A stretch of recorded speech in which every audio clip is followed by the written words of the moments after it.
Hello, welcome back to Basic Book of Bro. I'm Salem, and I have Phoenix with me to get to today. We are taking a different direction from our podcast.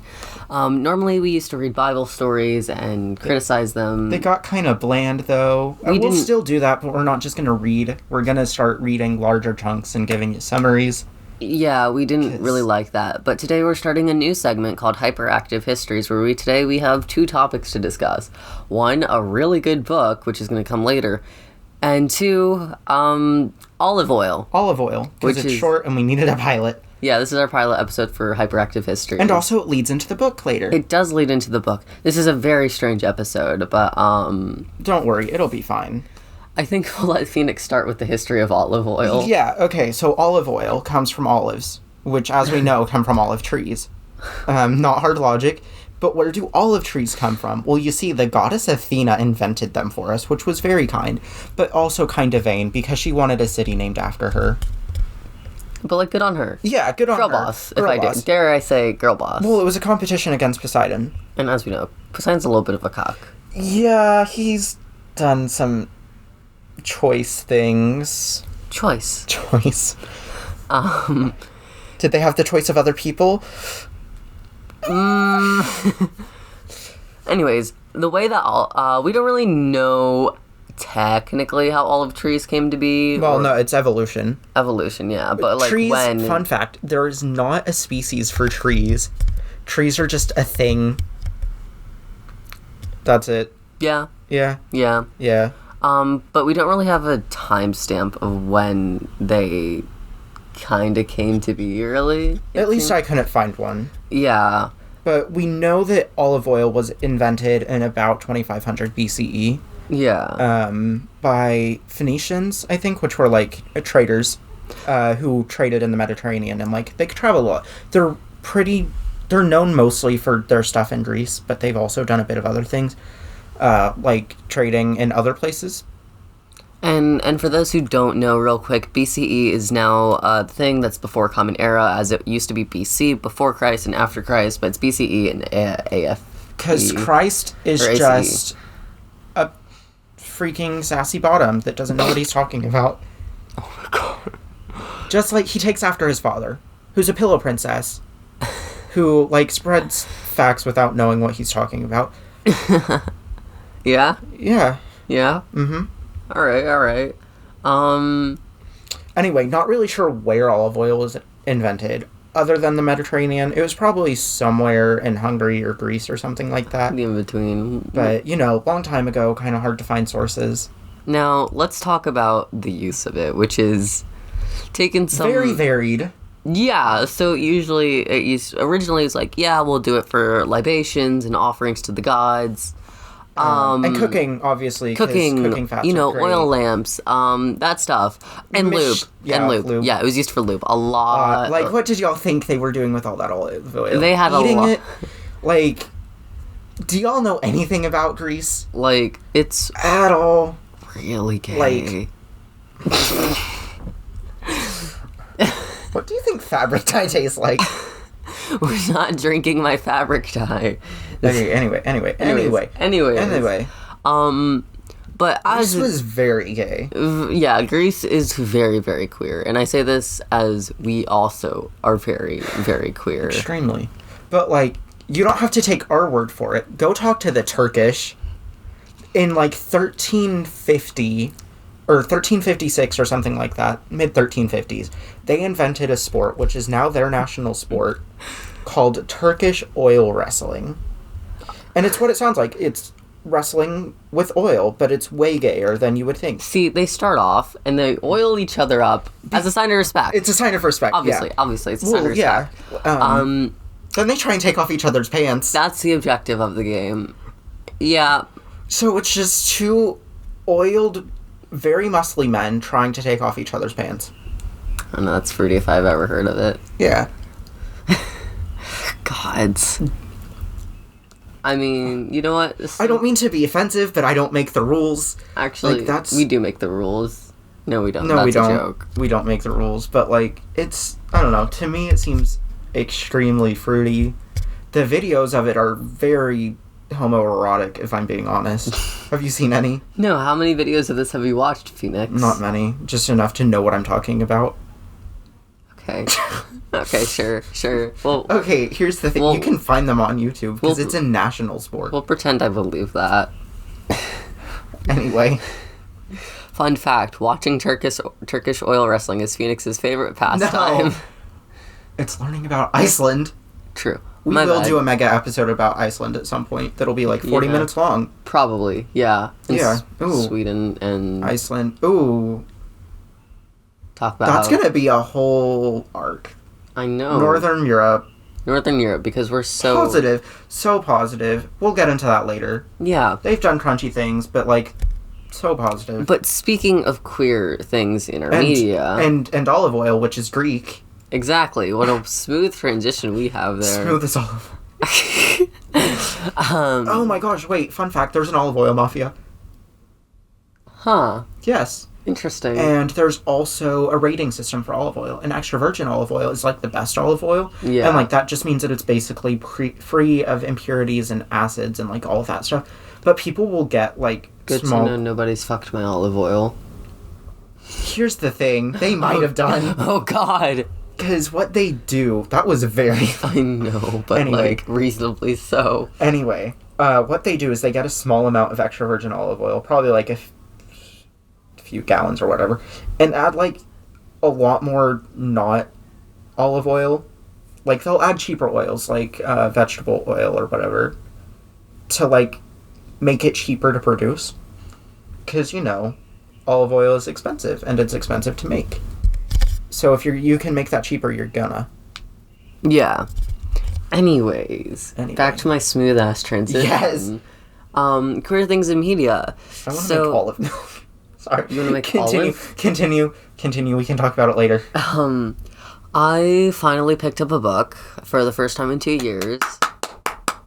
I know. Thank you. I'll collect my Grammy after the show. Grammy? I don't fucking know. I don't know anything. You mean your Albert Einstein Award? Yeah, obviously. Big Brain. My Nobel Peace Prize. I heard Song of Achilles. Did you know that it's awarded in Oslo? Interesting. All the others are awarded in Stockholm. Huh. I picked up a book for the first time in like 2 years, and of course the book I picked up was sad, gay, and queer. I read The Song of Achilles, and for someone who doesn't read, this is probably one of the books I would thoroughly recommend. It's the worst thing to come back to reading to, but it's so good. I've not finished it. I know how it ends. I've not finished it, but I'm like most of the way through it this point. With a big piece of literature in Greek media is the Iliad, which follows Achilles and... No. Or not Achilles. I'm thinking of Song of Achilles now. Yeah. Do you know who it follows? It follows... No, because that one... doesn't follow any one person. It doesn't, yeah. Yeah, it's omniscient. It's about... Omnipotent. Yeah. So, yeah, I know what I'm talking about. Mm-hmm. I blame sleep deprivation. It is, people say that it's pre... Odyssey. No, the Odyssey is after. Yeah, I don't know. Because that's Odysseus trying to get home to his wife. Yeah. And Poseidon is like, nah, fam. But no, Iphigenia, and then the Oresteia springs yeah, Iphigenia with her death and her murder, which left him... Is it part of the Iliad? The Iliad should have the death of Iphigenia, because that came another play out of that, too. Yeah, because Iphigenia had to die. Oh, okay, yeah, Iphigenia had to die so that they could sail to Troy, because they killed a goat, I think. Or was it a sheep? Something. Anyway, they angered Artemis. Iphigenia had to die. It was Artemis, goddess of the hunt. Apollo was the sun and music dude. Still, he had his cows. A cows and a sheep. It was Artemis, I promise you. All of the sources I've ever read was Artemis. Iphigenia. Sacrificed to... Not Agamemnon. Goddess of Artemis. Fight me. Okay. Freaking... Where did I hear... That's another They're siblings. Probably. That's my brain being dumb. Anyways, back to not me being an idiot and talking about gay books. If you've read the Iliad, which I was forced to do in middle school, and same with the Odyssey. Several times. I had to do it once in middle school. But when you're forced to read it, it doesn't make it fun. I read it on my own, and then I read it in like I want to say 6th grade. And then I read it in 9th grade. I hated my 9th grade humanities class. Anyways, back to topic. Oh, yeah. Song of Achilles follows the Iliad, but it's a retelling of the Iliad where it follows Achilles and Patroclus. And, oh my god, is it queer. It's not even, like, subtly, like, queer baiting or, like, queer coded. It's full on. There's sex in it. It's not quite explicit, but, like... There's only 2. And it's, like... It's more than that. There's at least 3. Yeah, but they're, like, what, paragraph long? They're not long. Yeah, they're not long. Well, the longest one was the straight sex, and it was talking about how unfamiliar it was to him and how, like, he kind of didn't like it. Yeah, because he's gay. Oh, by the way, the book follows Patroclus. Mm-hmm. Don't ask me how to spell that, because P-H... Is it an E or an A? It should be an A. Okay, anyway, it's not important. Anyway, it follows Patroclus. Starts out with him being birthed. No, it doesn't. Patroclus. It starts off with him, like, my favorite line in the book is just super early. I quickly became a disappointment, which... Same. Yeah. But it talks about after, like, he murders a kid and, like, then he's deported. Oh, by the way, that's not a spoiler. It happens in, like, the first or second chapter. Yeah, we'll only really be discussing the first half of the book to keep it spoiler-free for anyone who hasn't read the Iliad or read the Song of Achilles. Or anyone who doesn't know through cultural diaspora. Yeah. Is that the right word? Probably. I doubt it, but well. I'll find out. Anyway, continue. But it follows him where he meets Achilles after he's deported, and... Anyway, sorry. Continue.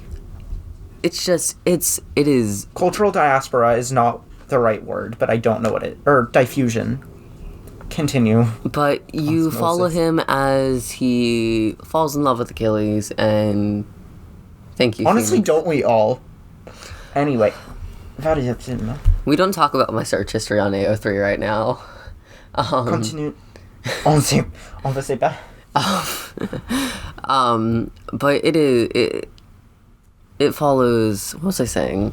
Once he meets Achilles, he's in trouble and shit, and just... Takes, like, a year or whatever for them to fall in love. Yeah. I feel like it was longer than... mates, all that fun. No, it had to be longer than that, because it starts off when he's, like, what, 12? No, 9. 9. And then... No, he's 10 when he gets there.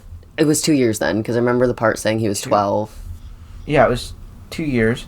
2 or 3. Because it followed him through his, like... Yeah, it took them 2 or 3 years to become friends. And then, for the next 4 to 3... No, for the next 2, they were really good friends, and then they went and met Chiron. Mm-hmm. Anyway. Really good friends that slept in the same bed and kissed. Really good friends. Bestest friends. Historians will say they were roommates.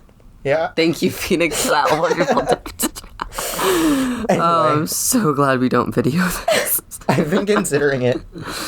I have everything we would need to.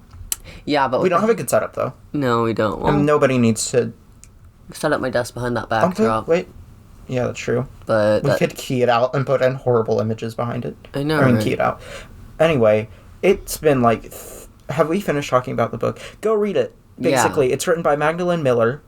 Very gay. It's so good. I wish that it was a school book. I would genuinely enjoy that as a school book. It's not quite school appropriate. I mean, it is, but, like, also, there are bits where teachers would be like, I totally did not sit in VC afterwards and cry. I remember that. I just was the stoic cishet man that I am.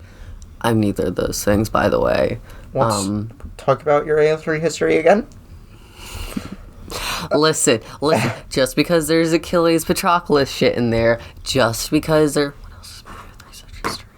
We're not looking at your search history. It's already been, like, 14 minutes. Oh, sorry if the audio quality is bad. We didn't feel like properly setting up, so Salem's just holding the mic. Yeah, I have a hand. Yes. Usually we use a stand and everything. Yes. But no. Okay, it's been 14 and a half minutes. We wanted to keep this short. So yeah. Bastard. Alright. Fuck you. We're not signing into your AO3 right now. My password is wrong and I don't remember. Okay, anyway, this has been Phoenix. That's Salem. Have a good day. Bye. We're back.